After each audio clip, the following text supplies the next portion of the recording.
ایک دفعہ کا ذکر ہے کہ ایک شخص ایک خواب دیکھ رہا تھا۔ اس نے دیکھا کہ دو فرشتے آسمان سے زمین پر اتر رہے ہیں اور ان کے ہاتھ میں ایک سبز رنگ کی چادر ہے۔ ایک فرشتہ دوسرے سے پوچھتا ہے کہ اس سال کتنے لوگوں نے حج کیا؟ تو فرشتہ جواب دیتا ہے کہ 6 لاکھ لوگوں نے حج کیا۔ تو وہ آپس میں گفتگو کرتے ہوئے پھر پوچھتے ہیں کہ 6 لاکھ لوگوں میں سے کتنے لوگوں کا حج قبول ہوا؟ تو فرشتہ جواب دیتا ہے کہ 6 لاکھ میں سے صرف 6 لوگوں کا حج قبول ہوا۔ خواب میں یہ منظر دیکھ کے وہ شخص حیران و پریشان اٹھ گیا۔ اس کو اس بات کا فکر تھا کہ وہ تو اتنا عظیم شخص نہیں تھا کہ ان 6 لوگوں میں اس کا بھی شمال کیا جائے۔ اگلی رات جب وہ شخص سویا تو اس نے پھر ایک خواب دیکھا جس میں یہی 2 فرشتے ایک سبز رنگ کا کپڑا پکڑ کے آسمان سے زمین پر آ رہے ہیں، لیکن اس دفعہ ان کی گفتگو کچھ مختلف ہے۔ اس دفعہ ایک فرشتہ دوسرے کو کہہ رہا ہے کہ ان 6 لوگوں کی برکت اتنی زیادہ تھی کہ اس برکت کی بدولت پورے 6 لاکھ لوگوں کا حج قبول کر دیا گیا۔ لبیک اللہم لبیک لبیک اللہم لبیک۔ آج کی دور کا سب سے بڑا انسانی مجمع حج ہے، جس میں ہر سال تقریباً 20 سے 25 لاکھ لوگ اکٹھے ہوتے ہیں۔ پہلے کعبے کے ساتھ طواف، پھر میدان عرفات پہ عبادت، صفا اور مروہ کے بیچ چکر، شیطان کو کنکریاں مارنا، اور اس کے بعد واپس 7 طواف کعبے کے۔ کعبہ کب اور کس نے بنایا؟ کعبے کی تاریخ انسانی تاریخ کے ساتھ جڑی ہوئی ہے۔ جب حضرت آدم اس دنیا پہ اتارے گئے تھے تو تب انہوں نے پہلی دفعہ خانہ کعبہ کی بنیاد ڈالی۔ جو آج کا کعبہ شریف ہم دیکھتے ہیں وہ حضرت ابراہیم علیہ السلام اور ان کے بیٹے حضرت اسماعیل علیہ السلام نے مل کر تعمیر کیا تھا۔ کعبے کے گرد 7 طواف کرنے کی جو روایت ہے وہ بھی حضرت ابراہیم علیہ السلام کے زمانے سے ہی آ رہی ہے۔ لیکن پھر بیچ میں کیا ہوا؟ کیوں بیت اللہ کے اندر اتنے زیادہ بت سجائے گئے تھے؟ شاید اس لیے کہ حضور پاک صلی اللہ علیہ وآلہ وسلم آ کے ان سب بتوں کو توڑ کے کعبہ شریف کو مسلمانوں کا قبلہ بنا سکیں۔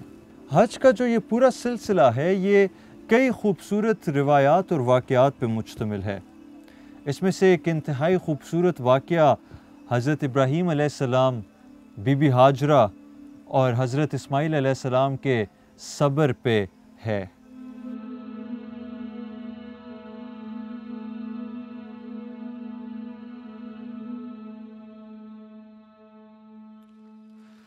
یہ واقعہ کچھ اس طرح کا ہے کہ ایک روز حضرت ابراہیم علیہ السلام کو خدا کا حکم ہوا اور انہوں نے بی بی ہاجرہ اور چھوٹے حضرت اسماعیل علیہ السلام کو ایک وادی میں، وادی بقا میں چھوڑ کے جانے کا فیصلہ کیا۔ اب اس وادی میں پانی نہیں تھا، تو ایک وقت کے بعد حضرت اسماعیل علیہ السلام کو شدید پیاس لگنے لگی اور وہ بے انتہا رونے لگے۔ چھوٹے بچے تھے۔ ماں کے دل سے اپنے اولاد کی پیاس کا ایک دکھ برداشت نہیں ہوا، تو وہ صفا اور مروہ 2 پہاڑ کے بیچ میں پانی کی تلاش میں 7 دفعہ انہوں نے چکر لگایا، لیکن افسوس کہ انہیں پانی نہ ملا۔ لیکن پھر جب وہ واپس حضرت اسماعیل علیہ السلام کے پاس آئیں، انہوں نے دیکھا کہ خدا کا ایک معجزہ ہو چکا ہوا تھا۔ وہ معجزہ کیا تھا؟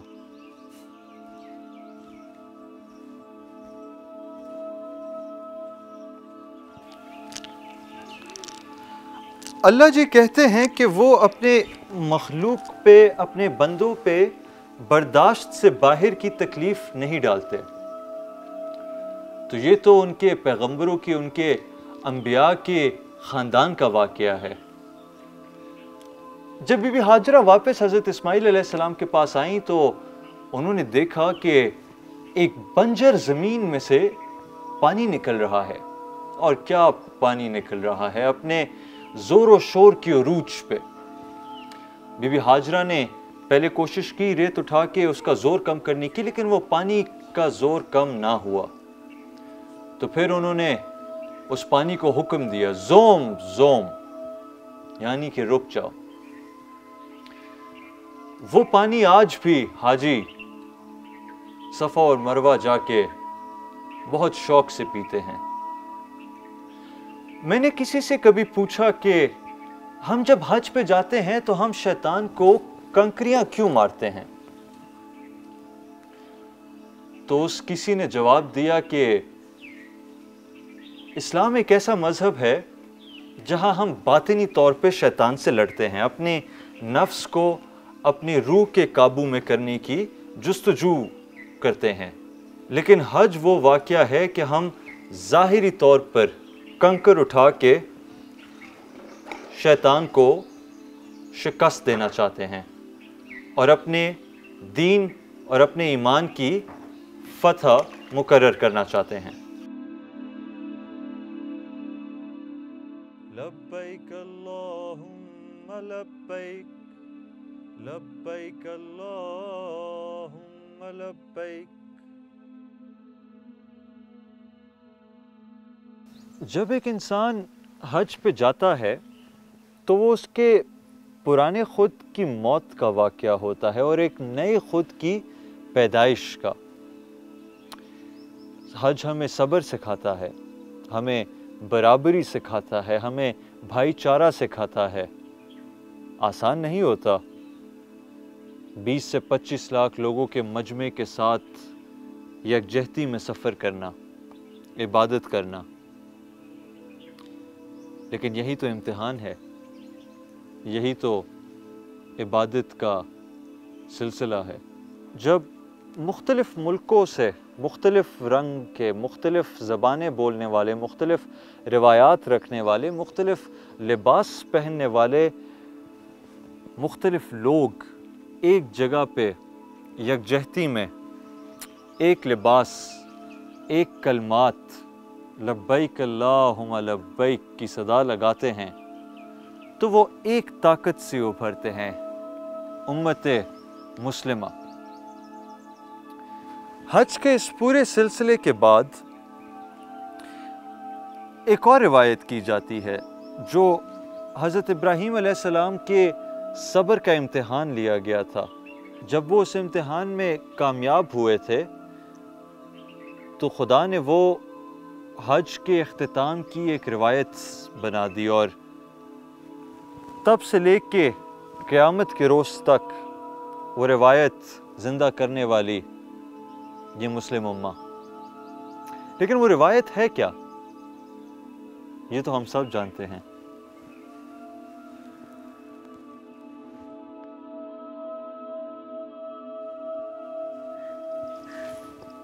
حج کے اختتام پہ ایک خوشیوں کا دن منایا جاتا ہے، ایک تہوار منائی جاتی ہے، سنت ابراہیمی کو مکمل کرنے کا ایک دن منایا جاتا ہے۔ یہ واقعہ آج سے بہت پرانا ہے، حضرت ابراہیم علیہ السلام کی زندگی کا واقعہ ہے کہ جب ایک شب انہوں نے ایک خواب دیکھا۔ خواب میں انہوں نے دیکھا کہ انہوں نے حضرت اسماعیل علیہ السلام کو لٹایا ہوا ہے اور ان کو ذبح کر رہے ہیں۔ جب یہ خواب انہوں نے حضرت اسماعیل علیہ السلام کو بیان کیا تو بیٹے نے بابا کو جواب دیا کہ اگر اس میں خدا کی رضا ہے تو پھر اس میں ہماری رضا ہے۔ باپ اور بیٹے جنگل کی طرف روانہ ہوئے۔ باپ نے بیٹے کو زمین پہ لٹایا، اپنی آنکھوں پہ پٹی باندھی کیونکہ ان سے اپنے بیٹے کو ذبح کرتے ہوئے خود کو دیکھا نہیں جا رہا تھا۔ جب انہوں نے چھری پھیر کے اپنی پٹی کھولی تو انہوں نے دیکھا کہ وہاں پہ تو ایک دمبا پڑا ہوا ہے اور حضرت اسماعیل علیہ السلام ان کے ساتھ بیٹھے ہوئے ہیں۔ یہ روایت قربانی کا باعث بنی۔ ہر سال لاکھوں مسلمان، کروڑوں مسلمان یہ روایت پوری کرتے ہیں۔ اس کا اختتام میں صحیح بخاری کی ایک حدیث شریف سے کرنا چاہتا ہوں۔ وہ حدیث کچھ اس طرح کی ہے کہ قیامت کا روز تب تک نہیں آئے گا جب تک حج کا سلسلہ ختم نہیں کر دیا جاتا۔ پچھلے سال 2020 میں صرف اور صرف 1000 لوگوں نے حج کیا تھا۔ جہاں پہ 20 سے 25 لاکھ لوگ حج کرتے تھے، وہاں پہ صرف 1000 لوگوں نے حج کیا تھا۔ میری یہ بات بتانے کا شاید کوئی خاص مقصد نہ ہو، لیکن شاید ہمیں ان چیزوں پہ غور ضرور کرنا چاہیے ہے۔